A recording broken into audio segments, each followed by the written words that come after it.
Right. We are living through a pandemic of fear. It is not a freak accident of nature. This is intended. It is not unstoppable because we can stop it. But only if we are honest about what's happening. This is not a time to bury our heads in the sand. It's not a time to cower in fear. It's not a time to focus on the few things that we disagree about.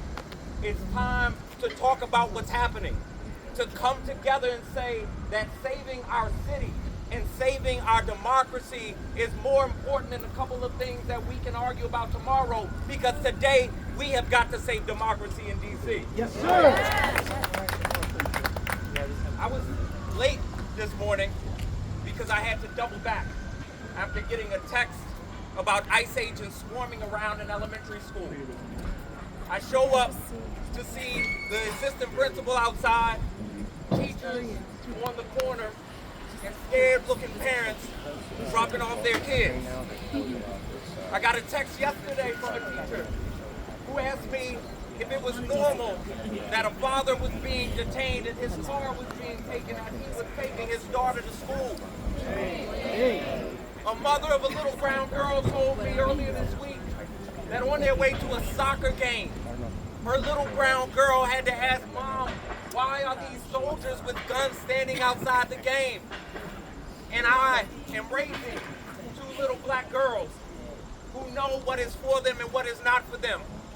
They don't see these military units, they don't see these officers here to protect them because they are not here to protect them. That's right. They are here to catch them, to condemn them, to take away their rights that their forefathers and foremothers fought so hard for.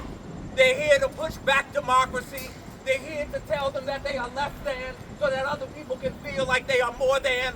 They are here to take our city, not to support safety, but to go against home rule.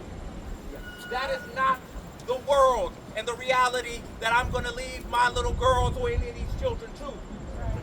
None of us thought that we would see a time like this, but this is the time that we are in.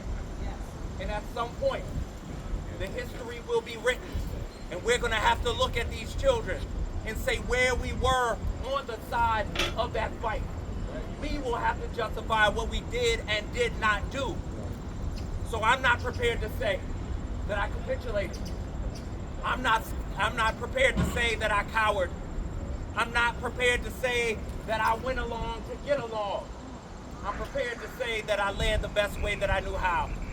That I encourage our council and our Congress and our mayor and our attorney general to stand together, but not in fear, not in compliance, but against an authoritarian takeover of our city and our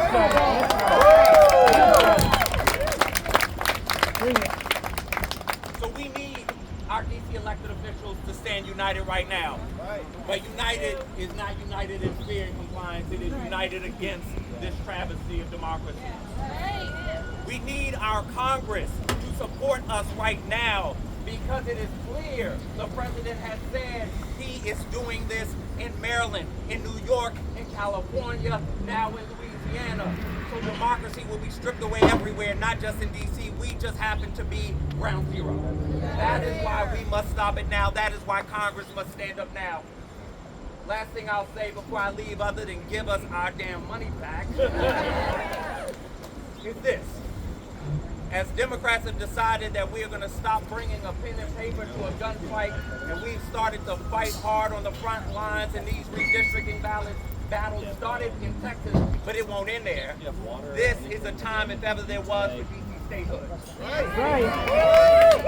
We need senators and a voting member of Congress who is ready to protect our democracy and our city.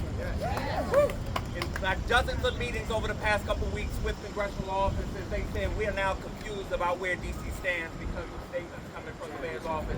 So I want to make it clear to them right now, we don't want this. Can we tell Congress we don't want this? We don't want this! One more time so they hear you, we don't want this!